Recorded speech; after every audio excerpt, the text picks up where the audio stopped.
Hi, this is Zuri Berry of the Boston Globe and Boston.com, and with me here is Boston Globe High School sports editor Bob Holmes, and we are doing another episode of the Huddle. This time we are previewing our Super Bowl matchups, and this is the culmination of this new playoff format. We're going to have 6 state champions across 6 different divisions, and first and foremost, we need to discuss the fact that after Thanksgiving, a number of star players were injured, which is what we were concerned about going into this Super Bowl matchup. Bob, can you give us an idea of what's going on? Yeah, I wonder if those coaches would make different decisions. Now, Mansfield is going to be without Brendan Hill. Zavarian is going to be without Shane Kaminsky. 2 outstanding players. I don't know how you plug in behind them. Both teams are very deep. They're more than one person. But those guys played on Thanksgiving, and I'm guessing they wish they didn't. Yeah, all these teams were playing to win. Mansfield's Brendan Hill, just to give you an idea, 10 touchdowns this year. Zavarian Shane Kaminsky, 15 touchdowns. Now, Coach Mike Redding of Mansfield Hornets, he said he had a guy who was going to replace him, Kyle Hurley. It's not so much the same there with Zavarian. You don't necessarily know who's going to be able to step in for Kaminsky and what he's been able to do for that team. Right. You start in August with the idea that Kaminsky is going to be your guy, and to learn just a few days before the biggest game of the year that you've got to go to Plan B is tough. Now, just looking at these slate of games, obviously it's going to be Eastern Mass versus Central Mass because no Western Mass teams are represented here.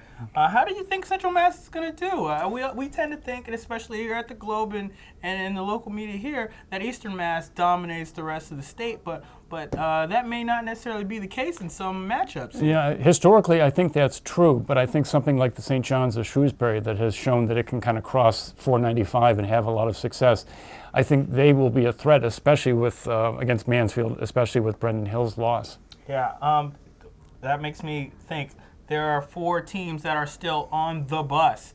Mansfield being one of them, Bishop Fenwick, Tewksbury, and Littleton out in Central Mass. Which one of these teams do you think has the best chance of staying on the bus? I think Bishop Fenwick will be the team at the end of the day that's still on the bus. I think Rufus is the difference. Rufus Russians, that kid is impossible to bring down. Yeah, they're playing against Northridge in the 8 o'clock game.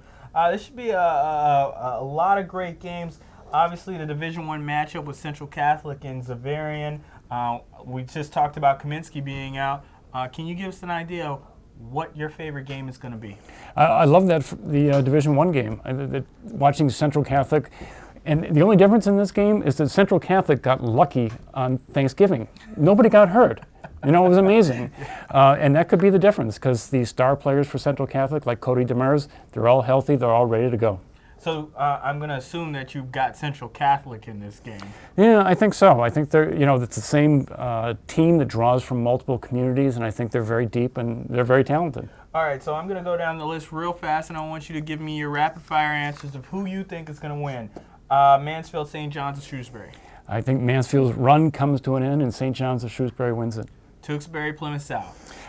Most people in this office, not dropping any names, think that Tewksbury is going to win easy, but I think Plymouth South is going to win. I think Dylan Oxen has his day. All right, he's a great running back. Dennis, Yarmouth, Doherty? I like Dennis Yarmouth. I think they've just shown to be on the hottest streak coming into this game. They've been unbeatable recently. All right. And you got Bishop Fenwick over Northbridge? Absolutely. Again, Rufus and Nick Bona. Nick Bona is an outstanding quarterback and another force for them. And lastly, Cohasset and Littleton, that's 9 a.m. Which, game, if you can wake up and get there, could be one of the best games of the day, and it sounds like the weather's going to be kind of shaky. So 2 high-scoring teams, we'll see how that plays out. I think Cohasset's going to win, though. All right, you can see our preview of all the games on boston.com/schools. We're also going to have live coverage of every single game throughout the day, video highlights, and interviews on boston.com. Again, I'm Zuri Berry. He's Bob Holmes. We'll catch you later.